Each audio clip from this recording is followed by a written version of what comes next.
ሰላም የዴሊ ፎረም ቤተሰቦች፣ ሩሲያ በዩክሬኗ መዲና ኪየቭ ላይ በፈጸመችው መጠነ ሰፊ ጥቃት ቢያንስ ከ20 በላይ ሰዎች ሳይገደሉ እንዳልቀረ ተነገረ። የሩሲያ ኃይሎች በኪየቭ ላይ በፈጸሙት መጠነ ሰፊ የድሮንና የሚሳኤል ጥቃት ቢያንስ ከ20 በላይ ሰዎች መገደላቸው ነው እየተሰማ ያለው። በጥቃቱ ከተገደሉ ሰዎች በተጨማሪ ከ90 በላይ ሰዎች ጉዳት እንደደረሰባቸው ነው የተነገረው።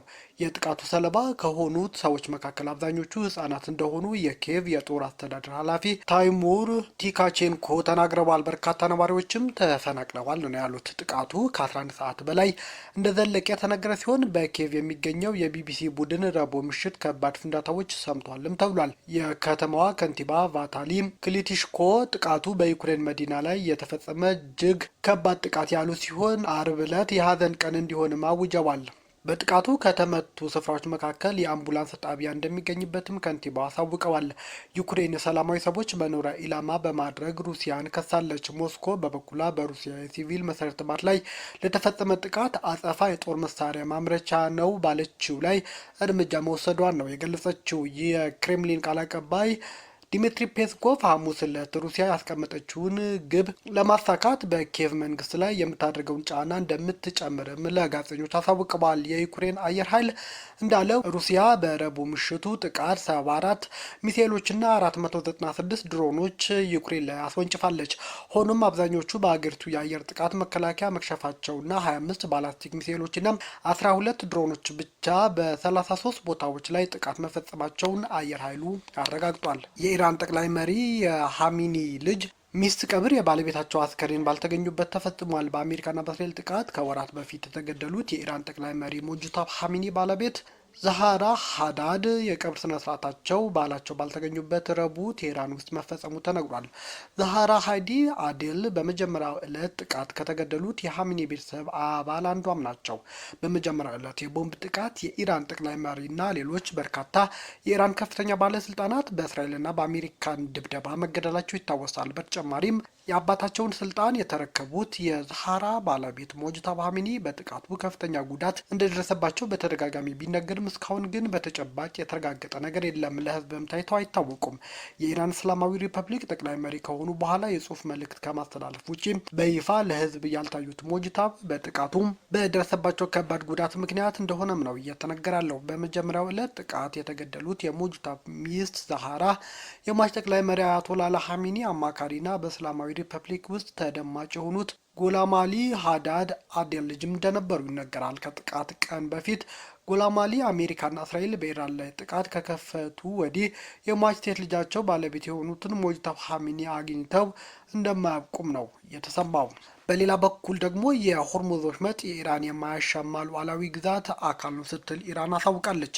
ሆርሙዝ ወሽመጡ የማያሻማ የኢራን ሉዓላዊ የውሃ አካል በመሆኑም ለወራሪዎች ቦታ እንደሌለው ሀታም አልአናቢያ በመባል የሚታወቀው የኢራን ጦር ሰራዊት ማዕከላዊ ማዘዣ ባወጣው መግለጫ አስታውቋል። ስለዚህም ከአሜሪካ በኩል በሆርሙዝ ወሽመጥ ላይ የሚደረግ የትኛውም አይነት ጣልቃ ገብነት ከኢራን ጦር ኃይሎች ፈጣንና የማያዳግም ምላሽ ይሰጠዋል ሲልም ነው የጦር ኃይሉ ያስታወቀው።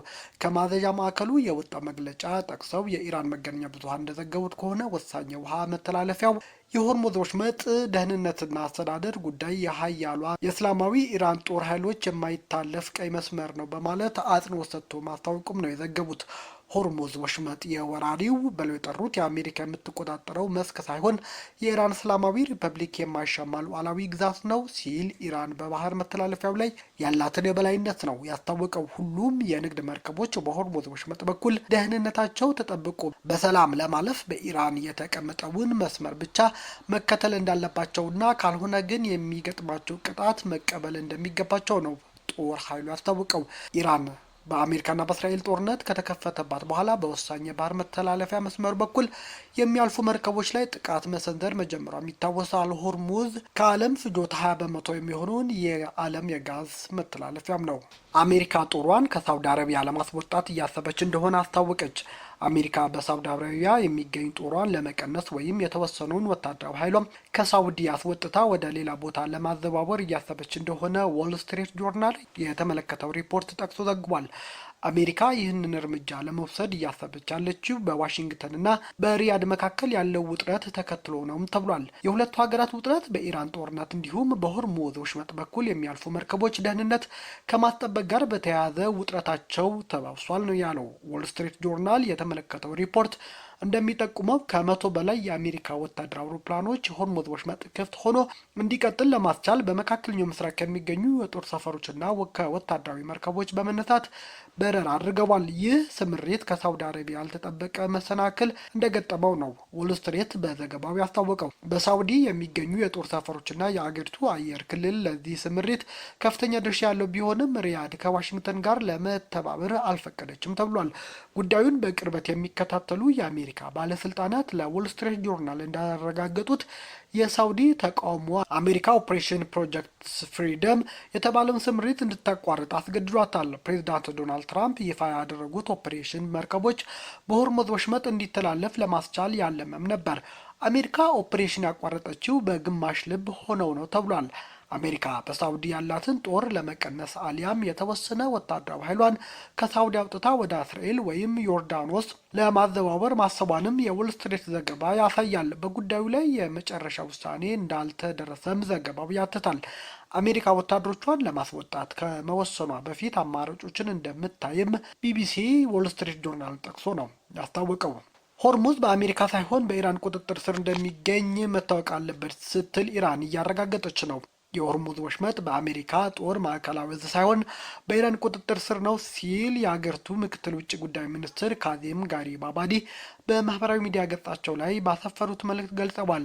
የአሜሪካ ጦር ሰራዊት ማዕከላዊ እዝ በኢራን ላይ የሚካሄደው ወታደራዊ ዘመቻ የሚመራ ሲሆን በፋርስ ባህረ ሰላጤ ላይ ያለውን እንቅስቃሴ የሚቆጣጠርና በኢራን ላይ እስካሁን የተፈጸመ ጥቃቶችን የሚያስተባበር አካልም ነበር። ሴትኮም የተባለው ይህ ወታደራዊ የአሜሪካ ማዕከላዊ እዝ በወሳኝ የባህር መተላለፊያ ወሽመጥ ላይ ዋነኛ ኃይልም ነው ተብሏል። ነገር ግን የኢራን ጦር በአካባቢው ባለው ሉዓላዊነት የተነሳ በቀጠናው መርከቦች እንዳይንቀሳቀሱ ለማገድ ችሎም ቆይቷል። በዚህም የተነሳ ኢራን መተላለፊያው ላይ ያላትን ቁጥጥር ለማጥበቅ ሕግ እስከ ማውጣትም ደርሳ ነበር። ምክትል ውጭ ጉዳይ ሚኒስትሩ ከአሜሪካ ጋር እየተካሄደ ያለው ንግግር ኢራን በሆርሙዝ ያላትን የበላይነት አሳልፎ የሚሰጥ አይደለም ብለዋል።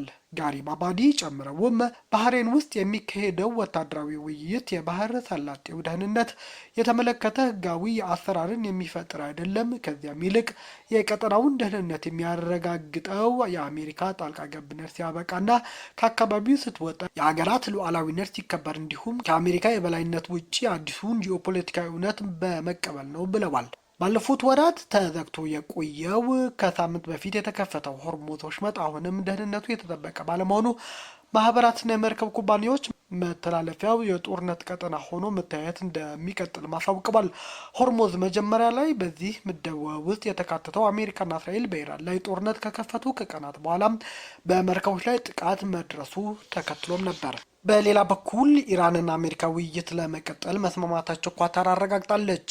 በኳታር ዶሃ ሲካሄድ የነበረው የኢራንና የአሜሪካ ልዑካን ቀጥተኛ ያልሆነ ውይይት መጠናቀቁን የኳታር ውጭ ጉዳይ ሚኒስቴር ቃል አቀባይ ማጂድ አልናስሪ ተናግረዋል። ተደራዳሪዎቹ ምክክሩ ውይይትም ለመቀጠል ተስማምተዋል።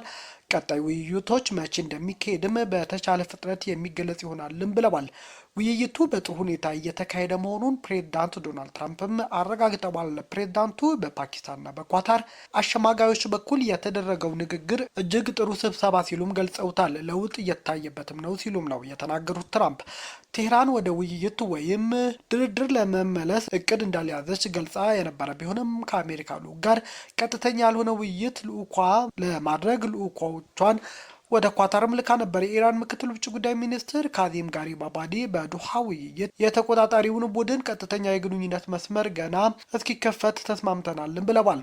የመግባቢያ ሰነድ ጥሰት በይፋ ይመዘግባል፣ ውይይት ይደረግበታል፣ ውሳኔ ይሰጥበታልም ነው ያሉት። በሌላ በኩል ደግሞ በዲፕሎማሲ ወይም በጦርነቱ የማታግዙን ከሆነ አታስቸግሩን ሲሉ የኢራን ባለስልጣናት እየተናገሩ ነው። የኢራን ፓርላማ አፈ ጉባኤ መሐመድ ባጋር ጋሊባፍ ከሀገራቸው የቴሌቪዥን ጣቢያ ጋር ባደረጉት ቃለ መጠይቅ ወቅት ከአሜሪካ ጋር ስለሚደረገው ድርድር ከቴህራን የሚነሱ ውስጣዊ ትችቶች በተመለከተ በሰጡት አስተያየት በዲፕሎማሲ ወይም በጦርነቱ የማታገዙን ከሆነ ተውን ነው ያሉት። በቃለ ምልልሱ ላይ ከኢራን የሚነሱ ውስጣዊ ትችቶች በተመለከተ ጠንከር ያለ መልስ ሰጥተዋል። ስዊዘርላንድ በተደረገው ድርድር እገዳ ተጥሎበት የነበረው የኢራን ሀብት የሚያስመልስ ሰነድ መጠናቀቁንም ገልጸዋል።